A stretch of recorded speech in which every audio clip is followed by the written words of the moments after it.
who's ready for some March Madness? College basketball, biggest tournament, 64 teams going for the title, all the way from number 1 to the Cinderella teams, man, showing all teams from all walks of life. I love this tournament. It shows greatness because anyone can win. The front runner right now is Houston with only 2 losses in the season. Definitely came out of nowhere, looking strong on offense and defense. Their leading scorer, Marcus Sasser, with 17 points per game, 3 assists, 2 rebounds, and a 38% three-point percentage, man. The senior guard is really looking good down the stretch, man. I really like these guys or whatever. And another team that I'm looking at is the Duke Blue Devils that's not ranked right now, which is crazy as hell. And they're at 22-8 right now. But I know they're mad right now because they're doing this stuff all without Coach K because he retired last year. Kyle Flipowski and Jeremy Roach handling business. It just looked like, man, they have something to prove, man. And it's going to be hard to bet against them. So who you like right now, Jordan? There's a lot of good teams, bro. And Duke, yeah, I know they ain't ranked, but you just got to make the tournament, man. Like, really, that don't mean shit. As long as you make the tournament, you got a chance to do something. You got a chance to make some noise. Even garbage teams can make the tournament if you win your conference. If you win the conference championship, you can make the tournament, you're in. So, yeah, Duke would definitely be there, and they definitely going to beat some people. You already know that.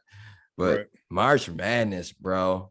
Dirty soda in the styrofoam. Spend a day getting my mind blown. Dressing up and go to NASA. Oh, my bad. Yeah. I'm the one that's making lavish. Balling like I'm playing for the Mavericks. Shout out Future. Okay. We still rock that shit every March, baby. Oh, yeah. But, yeah, like top 5 teams, man. Houston, Bama, Kansas, UCLA, Purdue.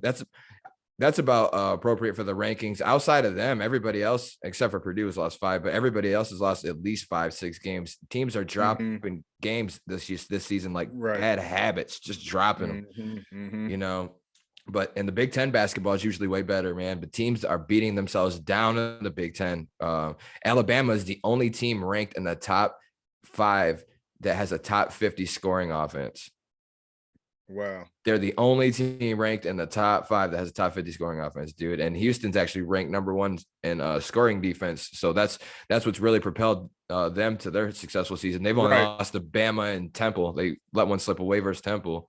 And Bama at number 2 this year. That's historic. 4 losses. Like for Bama number 2. I don't remember last time they was ever balling like that basketball.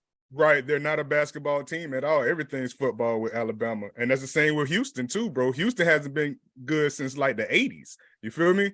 Like, it's crazy that these boys just coming out of nowhere, man, doing big work, bro. So shout out, man, to the college guys, bro, for real. Very exciting this year.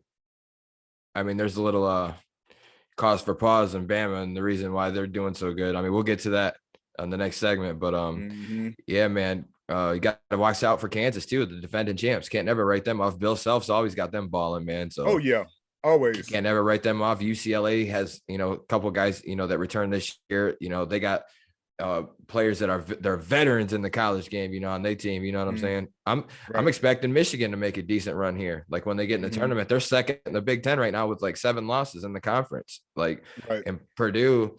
They have 5 losses this year. They're first in the Big Ten. All 5 of their losses have been conference losses, though. Rutgers, Northwestern, Maryland, and they lost to Indiana twice. So every loss is a conference loss. So it's like I said, these teams are beating the hell out of each other, man. They're beating each other down. But the conference championships begin next week, though. So it's gonna have to keep an eye on all of it and see how good these teams fare in these conference tournaments. And then comes the real tournament. So I'm hoping like hell Michigan can win that Big Ten tournament, because then they're automatically in the real tournament. I mean, I think they could still might be able to squeeze in if they went out these last 2 games, but it's going to be tough. But it's tough. It's tough. It's a lot of competition. A lot of competition, bro. It is, man. But yeah, it's definitely, it's cool to see like different teams though in the top 5 in college basketball and every year, and like North Carolina, Duke, you know what I'm saying? Kansas, you know, usually at least, you know, Villanova and Gonzaga, those are usually like your top 5 and shit like that, you know, but it's good to see different teams up in there, man. I like that. It's going to be an exciting conference championship, and it's going to be exciting tourneys this year. The tournament is going to be live, bro. So, and like I said, we're going to come back and we're going to do more picks on the tournament and follow it. I mean, we're not going to be able to keep up with it game by game because they do games back to back during the day. I mean, they play some games early when you at work and shit. You got to check your phone, look at it. You know, there ain't no way you're watching every game of that tournament unless you have no job and you can sit home and just do what you want all day, or you retired. God bless you. But we can't do it. I just want to say a little something about it. March Madness is the freaking pinnacle of college basketball, bro. For real. Year in, year out, man. It never disappoints me at all. Always. And it's always a Cinderella team, maybe like a 14, 15 seed that'll freaking beat a 2 seed, to beat a 3 seed or whatever, man. For real. It's gonna screw up everybody brackets. Right. Right. For real. I love it, man. I love it to death.